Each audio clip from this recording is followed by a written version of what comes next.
لا الہ الا اللہ پڑھ لا الہ الا اللہ۔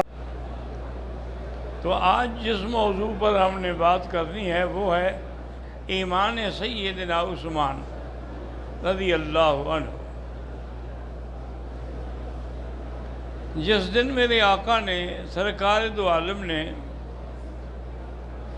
اعلان نبوت فرمایا، اس دنوں میں حضرت عثمان کسی باہر کے ملک میں تجارت کے لیے گئے ہوئے تھے، یعنی مکہ مکرمہ میں موجود نہیں تھے۔ تو حضرت عثمان فرماتے ہیں کہ میں رات کو سویا ہوا تھا کہ میں نے خواب میں دیکھا کہ کوئی کہتا ہے کہ یا عثمان لکل جمال و لک الشان۔ تو میں حیران ہو گیا بھی ان اشعار کا کیا مطلب ہے۔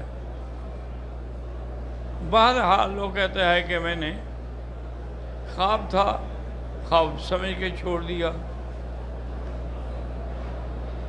کیونکہ یاد رکھیں کہ خواب جو ہے نا، اس کے بارے میں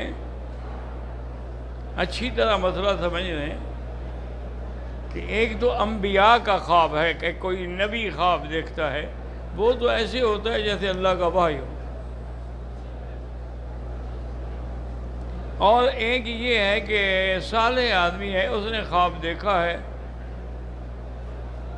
اور رات کے بھی آخری حصے میں اس نے اس خواب کو دیکھا ہے، اور بات بھی مبارک ہے، تو ایسے خواب کو سچا سمجھیں اور اس کو ظاہر کرنے میں بھی کوئی حرج نہیں۔ اور بعض اوقات یہ ہوتا ہے کہ آدمی کو ڈرانے قسم کے خواب آتے ہیں، تو یہ شیطان کی طرف سے ہوتے ہیں۔ حضور نے فرمایا کہ اگر ایسا کوئی خواب آئے تو 3 دفعہ لا حول ولا قوت الا باللہ العلی العظیم پڑھ کے بائیں طرف تھوک دے اور کسی کو بتائیں نہیں، تو انشاءاللہ کچھ بھی نہیں ہوگا، کوئی نقصان نہیں ہوگا۔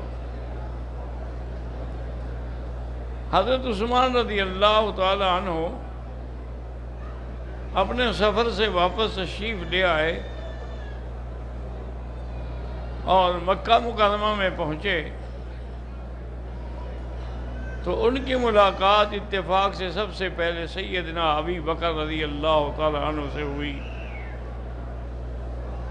سیدنا ابو بکر نے ان کو دعوت دی اسلام کی کہ عثمان تم اسلام قبول کر لو، یہ ایک سچا دین ہے، سچا نبی ہے، سچی بات ہے۔ ابھی یہ باتیں کر رہے تھے کہ حضور بھی تشریف لے آئے۔ حضور پاک نے بھی حضرت عثمان کو دعوت اسلام دی۔ تو حضرت عثمان کہتے ہیں کہ جب حضور نے مجھے دعوت دی تو وہ بات بالکل میرے دل میں اتر گئی، تو میں نے فوراً کہا کہ مجھے کلمہ پڑھائیں۔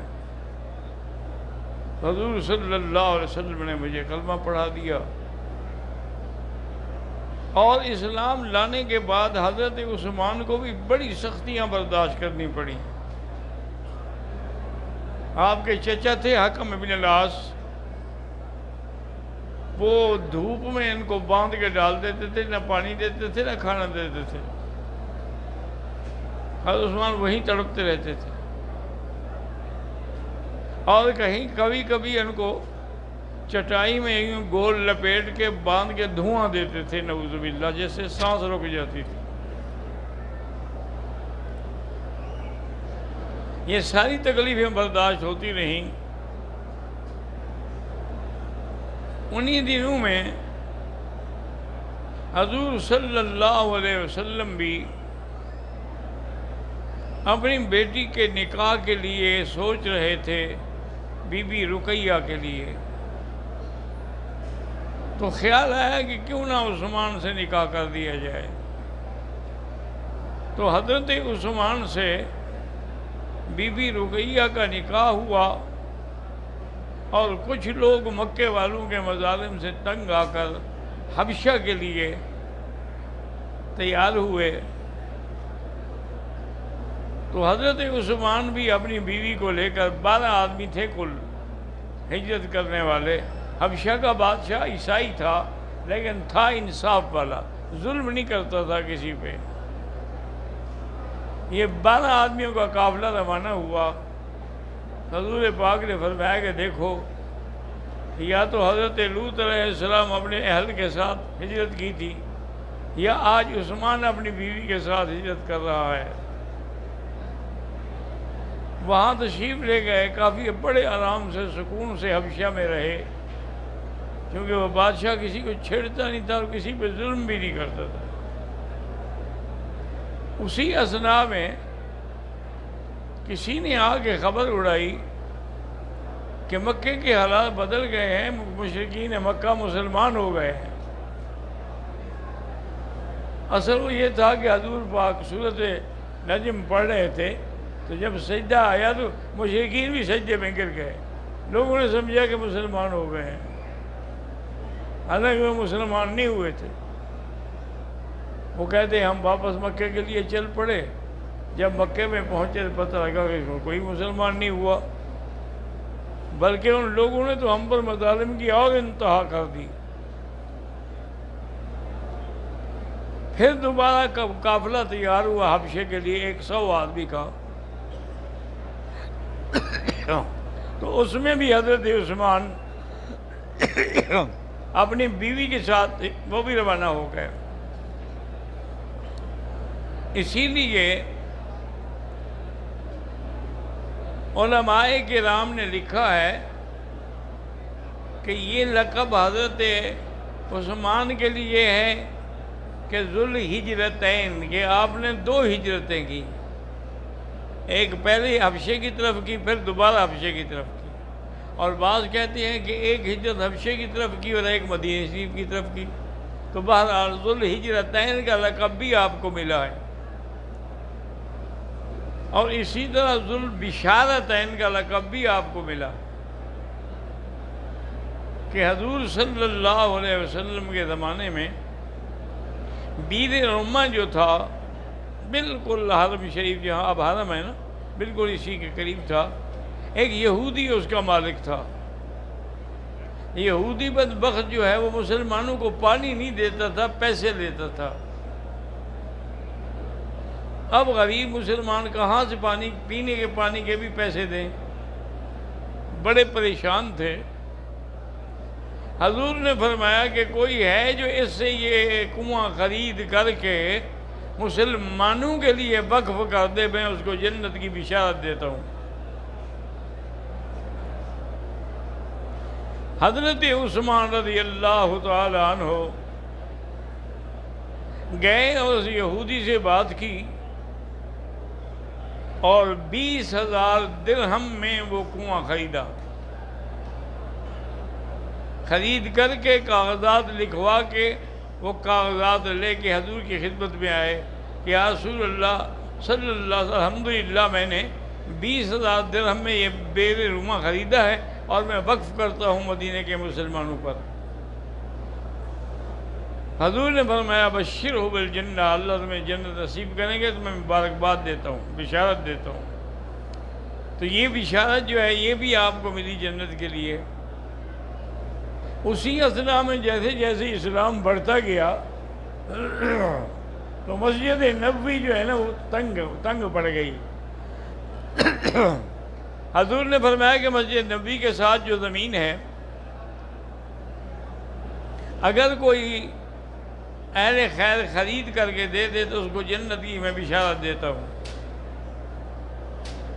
حضرت عثمان رضی اللہ تعالیٰ عنہ نے جا کے وہ زمین کا ٹکڑا جو تھا بالکل ملحق 10,000 درہم میں خریدا اور کاغذات لے کے حضور کی خدمت میں پیش کیے کہ جی میں نے مسجد پہ وقف کی ہے. فرمایا کہ جنہ، میں تمہیں بشارت دیتا ہوں جنت کی. تو آپ جیسے ذوالہجرتین تھے، اسی طرح ذوالبشارتین بھی تھے کہ آپ کو بشارتیں بھی 2 دفعہ ملی. اللہ کی شان یہ ہے کہ جب جنگ بدر ہو رہی تھی اس میں حضرت عثمان شریک نہیں ہوئے، کیونکہ آپ کی بیوی جو تھی بی بی رقیہ، اس کو چیچک نے پکڑ لیا تھا. تو حضور نے فرمایا کہ تم ایسا کرو کہ تم اپنی بیوی کی رقیہ کی خدمت کے لیے رہ جاؤ، لیکن میں تمہیں بدر کا جو بھی حصہ ہوگا تمہیں بھی دوں گا۔ تو حضرت عثمان نہ گئے۔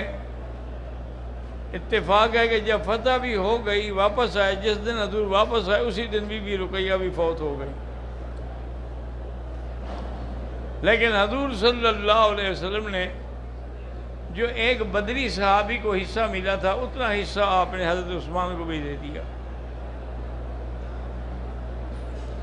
اور بی بی رقیہ کی وفات کے بعد حضرت عثمان رضی اللہ تعالیٰ عنہ انتہائی اداس اور پریشان رہنے لگے۔ حضور پاک سمجھ گئے کہ چونکہ اب اس کی بیوی فوت ہو گئی ہے تو سب سے بڑا ساتھی تو بیوی ہوتا ہے، اگر وہ صالحہ ہو، اللہ سے ڈرنے والی ہو، تو اس سے اچھا دوست کون ہو سکتا ہے۔ تو حضور صلی اللہ علیہ وسلم نے اپنی دوسری بیٹی ام کلثوم کا نکاح بھی کر دیا حضرت عثمان کے ساتھ۔ اس لیے آپ کا لقب بنا ذو النورین، کہ ایک نبی کی دو لڑکیاں ایک گھر میں جائیں، یہ صرف حضرت عثمان کے حق میں ہے، اور کسی نبی کے زمانے میں ایسا نہیں ہوا۔ تو اس لیے آپ ذو الہجرتین بھی بنے، اور اسی طریقے سے آپ جو ہے ذو النورین بھی کہلائے۔ حضور صلی اللہ علیہ وسلم نے ایک دن صحابہ نے کہا حضور آپ نے دوسری لڑکی بھی حضرت عثمان کو دی ہے، اگر آپ کی تیسری ہوتی، فرمایا میری 40 لڑکیاں ہوتی پھر بھی میں عثمان کو دیتا۔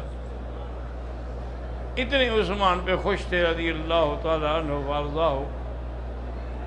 تو یہ سارے مقامات جو تھے حضرت عثمان رضی اللہ تعالیٰ عنہ کو ملے۔